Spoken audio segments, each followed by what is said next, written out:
जय हिंद दोस्तों, कैसे हैं आप सभी लोग। उम्मीद करता हूँ आप सभी मस्त होंगे और अपने शिक्षण कार्य में व्यस्त होंगे। स्वागत है आप सभी का सीटेट दिसंबर 2024 के एग्जाम में। और आज हम करने वाले हैं एसएसटी यानी सामाजिक विज्ञान के मोस्ट और इम्पॉर्टेंट क्वेश्चन, जो कि हम संपूर्ण एसएसटी कवर कर रहे हैं। क्लास बहुत ही इंपॉर्टेंट है। क्लास जो है या 3 क्लास है। इसके पहले जो भी क्लास हुई हैं, जो भी स्टूडेंट नहीं देखे हैं वह जाकर देख लें। चैनल के प्लेलिस्ट में वीडियो पड़ा हुआ है। चैनल पर जो भी नए हैं चैनल को सब्सक्राइब कर लीजिए। चलिए चलते हैं क्वेश्चन की तरफ। और आज का पहला क्वेश्चन है, संवैधानिक उपचारों का अधिकार नागरिकों के मौलिक अधिकारों की रक्षा करता है। संविधान संशोधन द्वारा स्वयं को सुधारने के विषय में है। शिक्षा का अधिकार अधिनियम 2009 को निष्कासित करता है। न्यायपालिका को संसद द्वारा लागू कानून को निरस्त करने की शक्ति प्रदान करता है। कौन सा ऑप्शन राइट होगा? बताइए सभी इन चारों ऑप्शन में से कौन सा ऑप्शन सही होगा।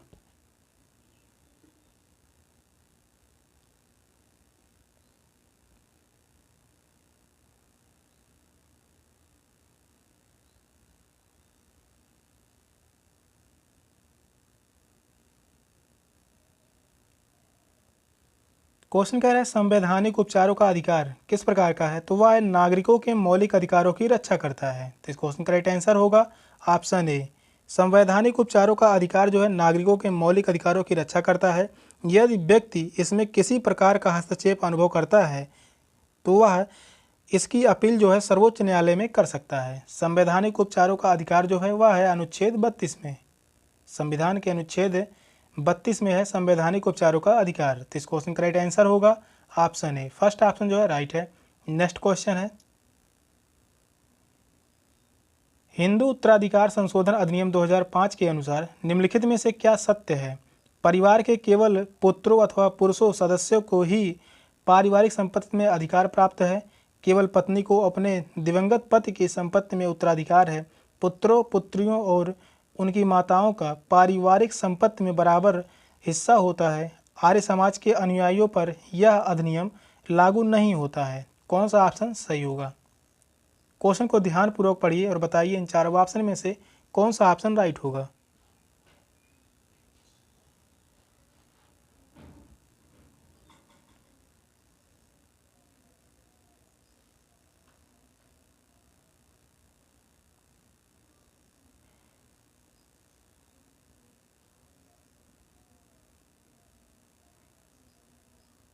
तो इस क्वेश्चन का राइट आंसर होगा ऑप्शन सी। पुत्रों और पुत्रियों और उनकी माताओं का पारिवारिक संपत्ति में बराबर हिस्सा होता है। यही था हिंदू उत्तराधिकार अधिनियम 2005। तो इस क्वेश्चन का राइट आंसर होगा ऑप्शन सी। हिंदू उत्तराधिकार अधिनियम 2005 के अनुसार पुत्र पुत्रियों व उनकी माताओं का पारिवारिक संपत्ति में समान अधिकार होता है। इस संशोधन से पहले पुत्रियों का पारिवारिक की संपत्ति में समान अधिकार प्राप्त नहीं था। तो इस क्वेश्चन का राइट आंसर होगा ऑप्शन सी। नेक्स्ट क्वेश्चन है,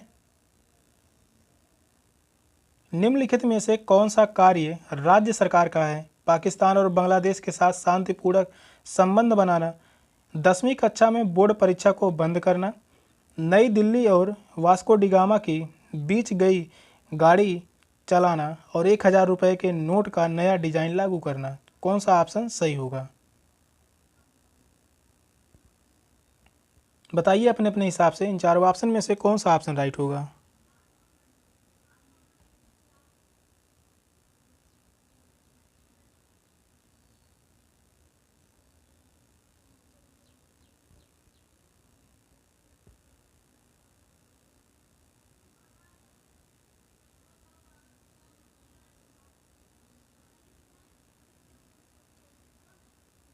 क्वेश्चन कह रहा है कौन सा कार्य जो है वह राज्य सरकार का है, तो वह है 10वीं कक्षा में बोर्ड परीक्षा को बंद करना। यह जो है राज्य सरकारें कर सकती हैं या बंद कर सकती हैं, लागू भी कर सकती हैं। और पाकिस्तान और बांग्लादेश के साथ शांतिपूर्ण संबंध स्थापित करना, यह जो होगा यह केंद्र सरकार का हिस्सा है, यह केंद्र सरकार का कार्य है। और नई दिल्ली और वास्को डिगामा के बीच नई गाड़ी चलाना, यह भी केंद्र सरकार का ही कार्य है।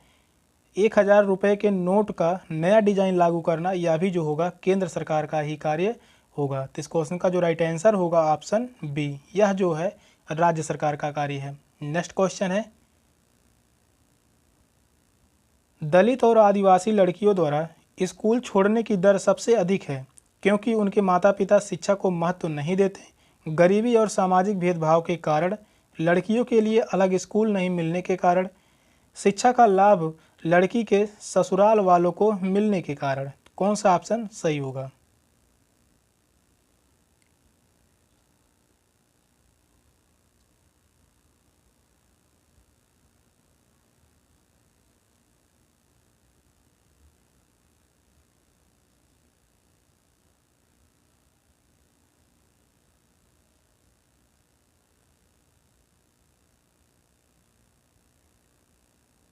तो इस क्वेश्चन का राइट आंसर होगा ऑप्शन बी, गरीबी और सामाजिक भेदभाव के कारण जो है वह दलित और आदिवासी लड़कियों द्वारा स्कूल छोड़ने की दर सबसे अधिक है।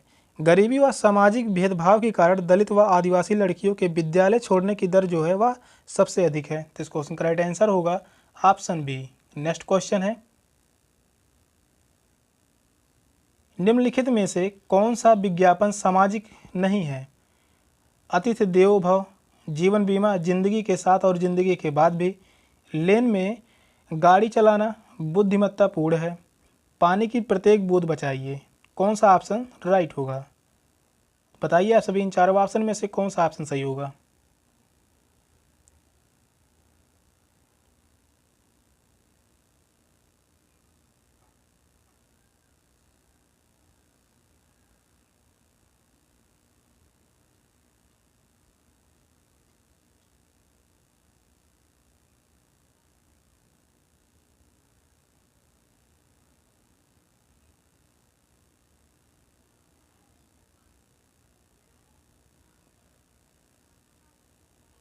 तो विज्ञापन जो है वह सामाजिक नहीं है, तो वह है जीवन बीमा जिंदगी के साथ और जिंदगी के बाद भी। तो इस क्वेश्चन का राइट आंसर होगा ऑप्शन बी। जीवन बीमा जो है जिंदगी के साथ और जिंदगी के बाद भी विज्ञापन सामाजिक विज्ञापन नहीं है, क्योंकि यह सामाजिक संदेश नहीं देता है, क्योंकि जीवन बीमा जो है यह एक व्यक्तिगत विज्ञापन का विषय है। तो इस क्वेश्चन का राइट आंसर होगा ऑप्शन बी। सेकंड ऑप्शन जो है वह राइट है।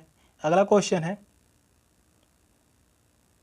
ऐसे मुद्दे की पहचान कीजिए जिसके महत्वपूर्ण होने के बावजूद मीडिया ने शायद ही उस पर ध्यान दिया है। हत्याएं, भवनों को गिराना, लैंगिक संवेदनशीलता, पीने का पानी। कौन सा ऑप्शन राइट होगा? बताइए सभी, इन चारों ऑप्शन में से कौन सा ऑप्शन सही होगा?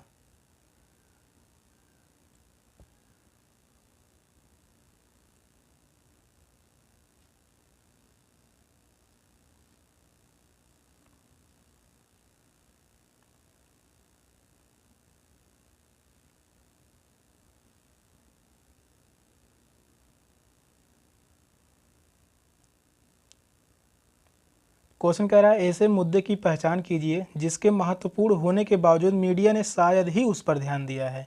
तो वह होगा पीने का पानी।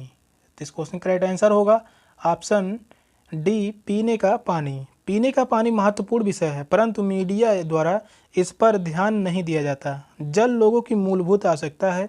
पेयजल की सही उचित उपयोग को मीडिया द्वारा प्रदर्शित करने से यह अधिक प्रभावी होगा। तो इस क्वेश्चन का राइट आंसर होगा option D. Fourth option right है। अगला क्वेश्चन है, न्यायपालिका के संदर्भ में निम्नलिखित प्रावधानों में से भिन्न को पहचानिए। शक्तियों का पृथक्करण, एक बार नियुक्ति के बाद न्यायाधीश को हटाना बहुत कठिन है, न्यायाधीशों की नियुक्ति सरकारी हस्तक्षेप के बिना होती है, और न्यायाधीश का सेवाकाल निश्चित होता है। तो बताइए आप सभी, इन चारों ऑप्शन में से कौन सा ऑप्शन राइट होगा?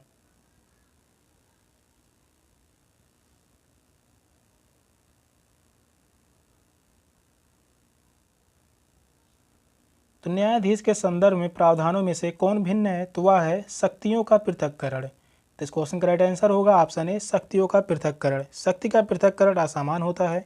अन्य जो तीन विकल्प हैं न्यायाधीश की नियुक्ति एवं सेवा क्षेत्र से संबंधित है।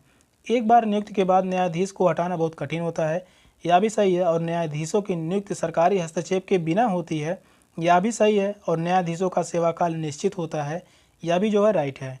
तो इस क्वेश्चन का जो राइट आंसर होगा ऑप्शन ए। नेक्स्ट क्वेश्चन है, सर्वोच्च न्यायालय द्वारा निर्धारित डी.के. बसु दिशा निर्देश निम्नलिखित में से किसके बारे में है?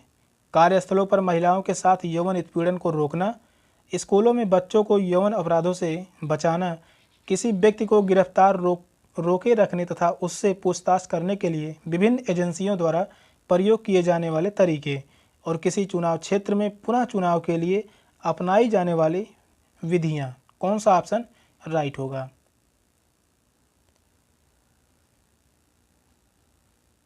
तो अपने अपने हिसाब से बताइए इन चारों ऑप्शन में से कौन सा ऑप्शन राइट होगा।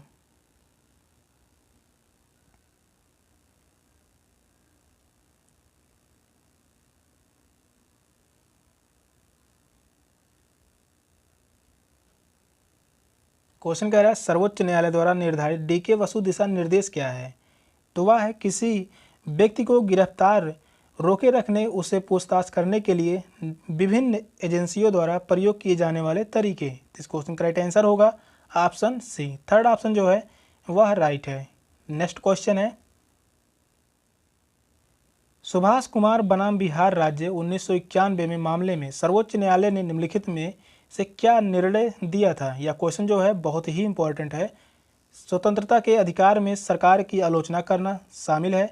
जीवन के अधिकार में प्रदूषण मुक्त पानी और हवा पर अधिकार शामिल है। धार्मिक स्वतंत्रता के अधिकार में अन्य धर्मों की आलोचना करना शामिल है। समानता के अधिकार द्वारा प्राइवेट कंपनियों पर नौकरियों में आरक्षण देने के लिए जोर दिया जाना चाहिए। कौन सा ऑप्शन सही होगा? बताइए आप सभी इन चारों ऑप्शन में से कौन सा ऑप्शन राइट होगा।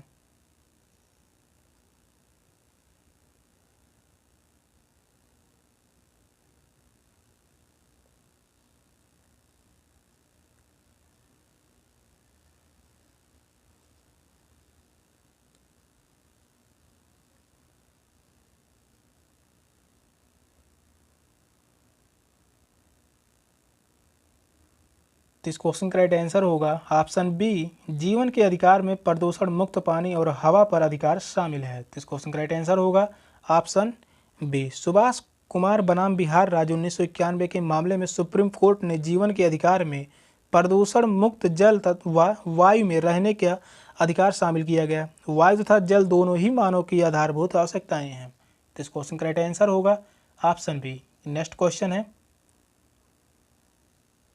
वर्तमान विद्यालय आधारित आकलन में पारंपरिक बाह्य परीक्षा की किस विशेषता को शामिल नहीं किया जाता? सुव्यवस्थित क्रमबद्ध अधिगम पर बल, अधिगम के केवल शैक्षिक पक्ष पर बल, शिक्षार्थी की आवश्यकता पर विचार करना, एक दूसरे के निकट शिक्षार्थियों, शिक्षकों और अभिभावकों के बीच सौहार्द। कौन सा ऑप्शन सही होगा? तो बताइए आप सभी इन चारों ऑप्शन में से कौन सा ऑप्शन राइट होगा।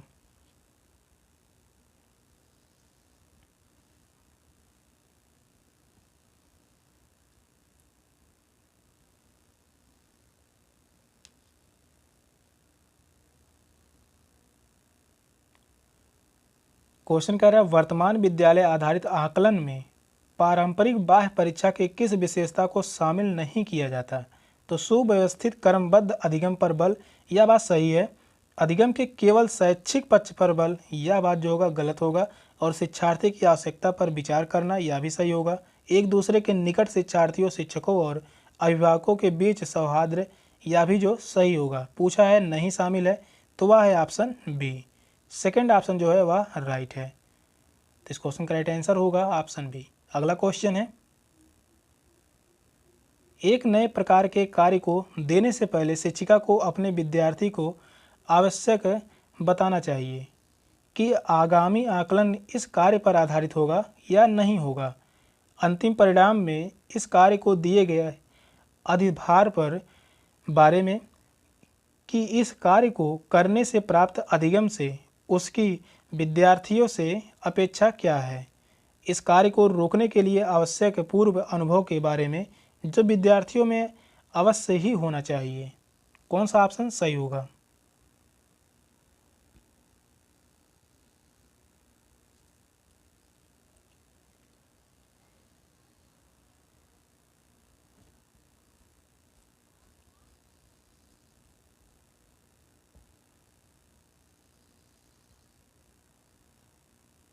एक नए प्रकार के कार्य को देने से पहले शिक्षिका को अपने विद्यार्थियों को अवश्य बताना चाहिए कि इस कार्य को करने से प्राप्त अधिगम से उसकी विद्यार्थियों से अपेक्षाएं क्या हैं। तो इस क्वेश्चन का राइट आंसर होगा ऑप्शन सी, किसी नए प्रकार के कार्य को करने से पूर्व शिक्षक को अपने विद्यार्थियों को यह बता देना चाहिए कि उन्हें इस कार्य को करने के बाद उसकी विद्यार्थियों से क्या अपेक्षाएं हैं। यदि विद्यार्थी उनकी अपेक्षा को जान जाते हैं तो वे उसे पूरा करने का प्रयास करते हैं। तो इस क्वेश्चन का राइट आंसर होगा ऑप्शन सी। नेक्स्ट क्वेश्चन है, सामाजिक विज्ञान की किसी कक्षा में निम्नलिखित में से कौन सा तरीका यह समझने के लिए उपयुक्त है कि ग्रामीण क्षेत्रों में सार्वजनिक और खुले स्थान तेजी से लुप्त हो रहे हैं। कंप्यूटरों की सहायता से प्रस्तुत करना, निर्धारित पाठ सामग्री के आधार पर परिचर्चा, सर्वेक्षण परियोजना, विषय पर समूह में चर्चा। कौन सा ऑप्शन राइट होगा?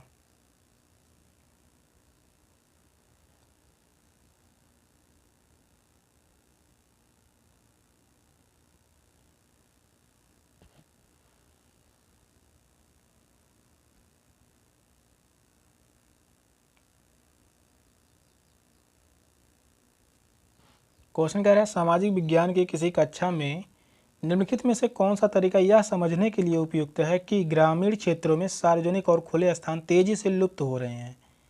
तो वह होगा सर्वेक्षण परियोजना। सर्वेक्षण परियोजना से ज़्यादा बेहतरीन तरीके से ही जो विद्यार्थी होंगे वह समझ पाएंगे कि खुले स्थान तेजी से लुप्त क्यों हो रहे हैं। ग्रामीण क्षेत्रों में खुले व सार्वजनिक स्थल गायब होने की जानकारी देने के लिए सर्वेक्षण परियोजना जो है उपयुक्त विधि है। क्षेत्र के सीधे संपर्क में आए बगैर छात्र उस विषय की जानकारी अच्छे से प्राप्त नहीं कर सकते हैं। तो इस क्वेश्चन का राइट आंसर होगा ऑप्शन सी। नेक्स्ट क्वेश्चन है, राष्ट्रीय शिक्षा नीति NEP 1986 में निम्नलिखित में से किसके लिए एकीकृत कार्यक्रम विकसित करने का सुझाव दिया था? लड़के और लड़कियों की सहशिक्षा के लिए, मानसिक रूप से विकलांगों की सहशिक्षा के लिए, विकलांग बच्चों के नियमित स्कूलों में पढ़ने के लिए, विकलांग बच्चों के विशेष स्कूलों में पढ़ने के लिए। कौन सा ऑप्शन राइट होगा?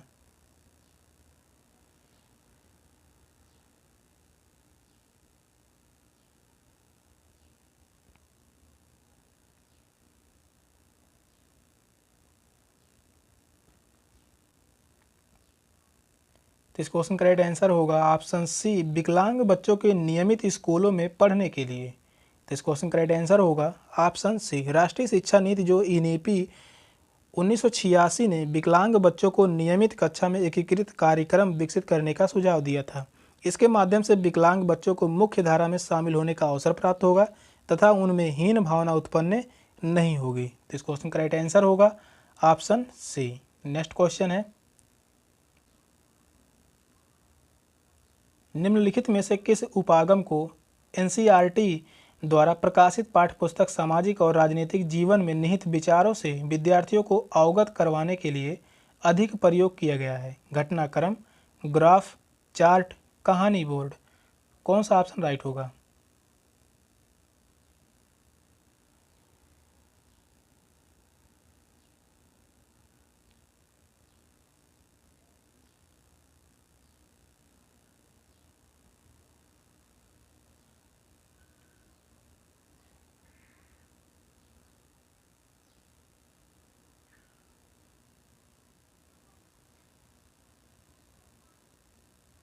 तो इस क्वेश्चन का जो राइट आंसर होगा ऑप्शन डी, कहानी बोर्ड का प्रयोग किया गया था। तो इस क्वेश्चन का राइट आंसर होगा ऑप्शन डी। छात्र जो है कहानियों के माध्यम से अधिक सीख पाते हैं और यह किसी विषय पर चर्चा व परिचर्चा करने का रोचक तरीका भी होता है। तो इस क्वेश्चन का राइट आंसर होगा ऑप्शन डी। नेक्स्ट क्वेश्चन है,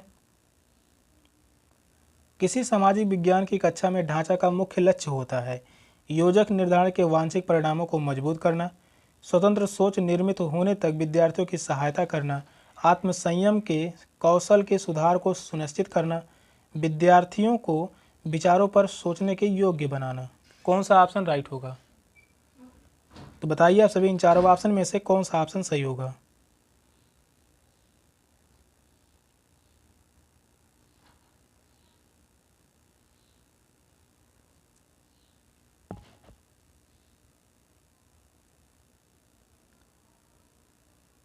क्वेश्चन कर रहा है, किसी सामाजिक विज्ञान की कक्षा में ढांचा का मुख्य लक्ष्य होता है तो वह स्वतंत्र सोच निर्मित होने तक विद्यार्थियों की सहायता करना। तो इस क्वेश्चन का राइट आंसर होगा ऑप्शन बी। सामाजिक विज्ञान की कक्षा में ढांचा का प्रयोग उस समय तक किया जाना चाहिए जब तक छात्रों की स्वतंत्र सोच निर्मित ना हो सके।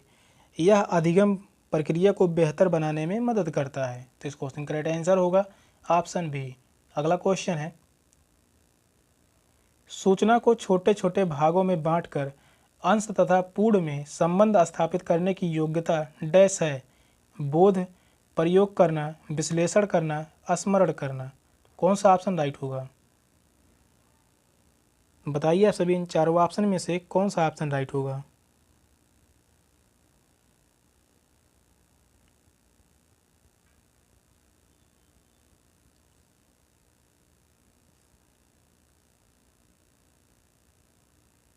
तो इस क्वेश्चन का राइट आंसर होगा ऑप्शन सी, विश्लेषण करना। इस क्वेश्चन का राइट आंसर होगा ऑप्शन सी। विश्लेषण यह क्षमता होती है जिससे सूचनाओं को छोटे छोटे भागों में बांटकर अंश तथा पूर्ण में संबंध स्थापित किया जाता है। ब्लूम वर्गीकरण में विश्लेषण चौथे स्तर पर आता है। तो इस क्वेश्चन का जो राइट आंसर होगा ऑप्शन सी। सेशन का लास्ट क्वेश्चन था। क्वेश्चन कैसे लगे कमेंट में जरूर बताइएगा। चैनल पर नए हैं तो चैनल को सब्सक्राइब कर लीजिए। मिलते हैं फिर अगली क्लास में, तब तक के लिए बाय बाय, टेक केयर, जय हिंद।